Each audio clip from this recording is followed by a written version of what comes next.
The best and worst of fantasy. Why do people love or hate this genre? Well, today I'm honored to be joined by two Ramble to discuss this topic. How are you guys? Libraryofaviking, thanks so much for having us on. Looking forward to getting into this with you. Now on to why some people hate fantasy. The first reason why some people hate fantasy is that sometimes there can be an exposition overload when it comes to world building. While many fantasy fans love the intricate details of worlds they explore, it can sometimes be overwhelming and confusing. It can be really challenging to keep track of all the different races, cultures, and histories that are often part of these massive fantasy worlds. And believe me, there is a very fine balance between having intricate world building and exposition overload. I'm looking at you, Malasan, here. What? Okay, that's a joke. Don't crucify me, Malison fans. Now, while world building is certainly an important part of fantasy, it is possible for authors to get carried away with too much detail. When there is too much exposition, it can really detract from the story itself and make it harder for readers to connect with the characters, which is also why I believe fantasy is one of the most challenging genres to get into. You often have to invest maybe 100 or sometimes more than 100 pages before you start to understand what is going on.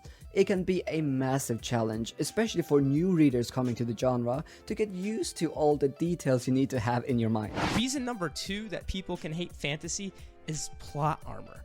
Plot armor is a thing of all stories and encompasses all genres, but fantasy in particular can fall into that trap of they survive because they're the protagonist, because you have these fantastical powers and magic that make it really difficult to believe, oh, our hero escaped that thing right there. Surprised to see me. So it takes a really great writer to make sure that it doesn't seem too much of a plot hole or that the plot armor and your hero's surviving everything. And it makes it a much more enjoyable story when that's done well. But fantasy often has a tough time navigating that. You definitely don't want to get into the holy hand grenade situation in your writing. That's damn right. Back to you, Library of Viking. The third reason why people hate fantasy is the use of the ex machina. I don't know if I'm pronouncing this word correctly.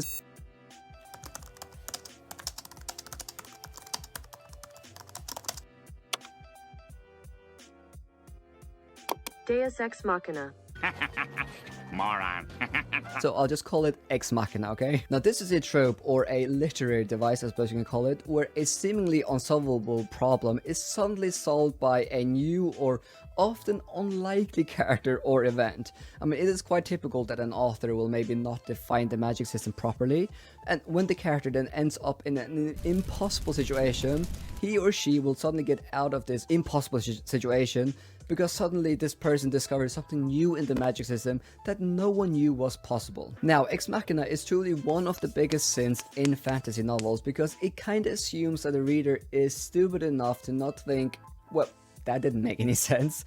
Now, I do understand that this can be a useful tool in some cases, but more often than not, it is just often seen as a cop-out. When Ex Machina is used, it can feel like the author didn't put enough effort to come up with a satisfying resolution. And it can also really undermine the stakes of the story, making it feel like there are almost no real consequences to these characters' actions. And that is also why I truly believe that hard magic systems have become more and more popular in recent times, since it demands that the author strictly defines the rules beforehand, which minimizes the chance of Ex Machina being used. That's a great point, Library of a Viking. Nice. For number 4, why some people may hate fantasy is the daunting nature of how big these series can be. When recommending a friend a book, it's fairly easy to take a single book and go, hey, buddy, why don't you check out this book called The Alchemist? I'll check that out. It'd be great to talk to you about it over the weekend. Okay. You know, that's one thing. Fantastic. It's another thing to actually go into fantasy and say, hey, Austin. Yeah. You should totally check out this fantasy series I really like. What's that? Yeah, just read Eye of the World. Oh, I could do. I mean, it's a thick book, Richard. Yeah, you know, just read the second. That's another thick book, Richard. And the third. That's another. And the fourth. Can we slow down, Richard? And the fifth. Stop it, Richard. And the sixth. Okay, Richard. And the seventh. And the eighth. And the ninth. Oh. I'm still going. Why do I always get hurt in There's these videos? so many books. Okay. I just can't stop. Let's just calm down. I'm still not done. My point being, they're really long. Also, it's a prequel. It's a little bit more of a daunting task to ask someone to read that, even for seasoned fantasy fans. Now, the fifth reason why people hate fantasy is because some fandoms can be too toxic. There is nothing wrong about being passionate about your favorite series, Goddamn right. but some fans are just plain toxic. When you are harassing people or attacking them or even gatekeeping just because you disagree, then you are not only ruining the experience for some readers, but you are also a key reason why people do not want to read your favorite series. Seriously, being toxic is a very effective way to turn people off from reading your favorite series. Now, I'm not talking about it being wrong to criticize or even hate stuff. I mean, that is absolutely fine. I'm just saying that when you just hate just to hate, then that is a problem. That is also one of the reasons why I think some people hate fantasy. Toxic fandoms are extremely off-putting. Now, the first reason why people love fantasy is because it allows them to escape into another world. We get to leave the stress of our daily lives behind and just escape into another world, and there's nothing quite like it. It is like watching a really good movie, but the experience is just more intense and vivid. In my opinion, no genre gives me that feeling of being transported into another world as fantasy does. Over to you to ramble. Now, reason number 2 why people absolutely love fantasy is the fandoms. Yes, libraryofaviking may have talked about how the fandoms can get a little toxic. Star Wars, I'm looking at you.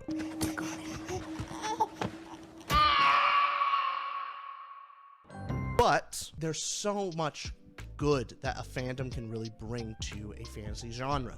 When I was reading The Wheel of Time, it was so fun to be able to go through Reddit and actually book by book hear what other people are reading in real time. And it felt like I was actually reading the series with other people together, like I had real friends.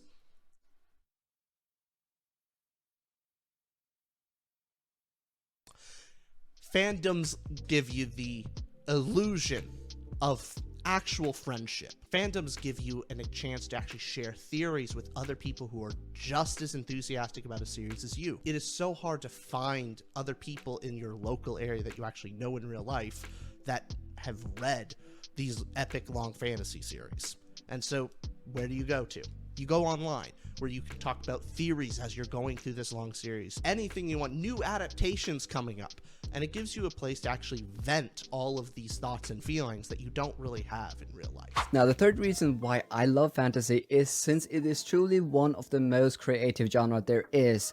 I mean, the possibilities are truly endless when it comes to fantasy. From having unique creatures that inhabit these magical worlds, to magic that powers them, I mean, there are no limits to what an author can dream of. And while fantasy does have a perception problem due to some tropes, such as having a farm boy becoming a hero, Not that there's anything wrong with that! have kind of shaped the genre is so much more than that. Especially modern fantasy is starting to bring new things to the table. Today, it is common to have fantasy with much more representation, and now we frequently see Asian-inspired, African-inspired, Norse-inspired, or South American-inspired fantasy worlds being brought to life, and many authors are truly challenging what many people think of when they think of fantasy. Now, do you want a Godfather-esque drama set in a world inspired by modern Asia? Read the Greenborn Saga.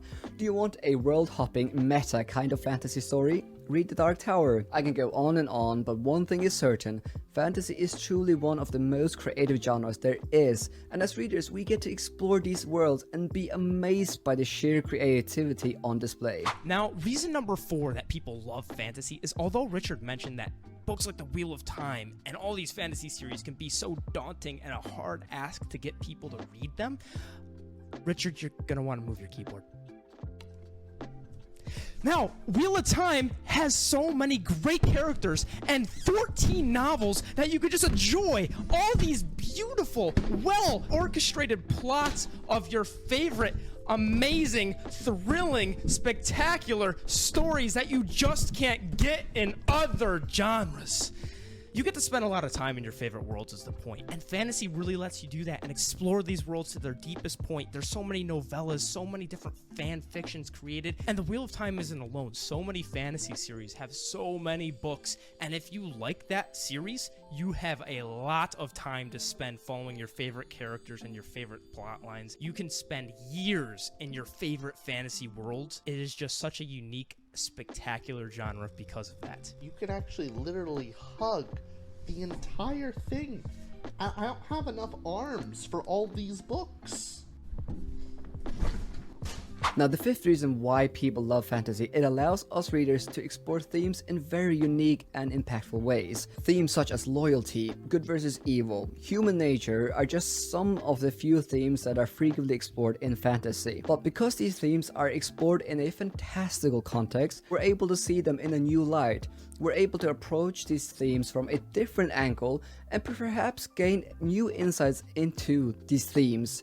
Now, some novels that do come to mind is the First Law universe, which explores the theme of human nature in a cynical but impactful way, or the Farsi trilogy that analyzes the theme of identity and the feeling of feeling out of place in this world, or the Sword of Kagan that tackles the theme of grief and loss in beautiful ways. Now, since these themes are explored in a fantasy setting, it allows us to process these themes in new ways, which often leads to the reading experience becoming much more impactful. So that is it. Thank you so much to Ramble for joining me on this collab. This was awesome. Thanks so much for having us on. And you guys watching, if you're interested in seeing what Library of Viking has to say on science fiction, he did a video with us on our channel over at Tutor Ramble. Go ahead and check it out. Would you like to see more videos like this? And if you're still watching, then well done, because I have something really exciting to announce. Firstly, if you didn't know already, then I get 2 videos edited professionally a month, and those are actually paid by my Patreons. So if you love videos like this, then please consider checking out my Patreon. And the exciting announcement is this: I am currently trialing a Discord server for my patrons only. Now, this server might go fully live one day, but I'm not used to Discord, so it's only for my patrons at the moment. So yeah, if you want to go and join a server where book chats, book rants are encouraged, then definitely check the link in the description down below.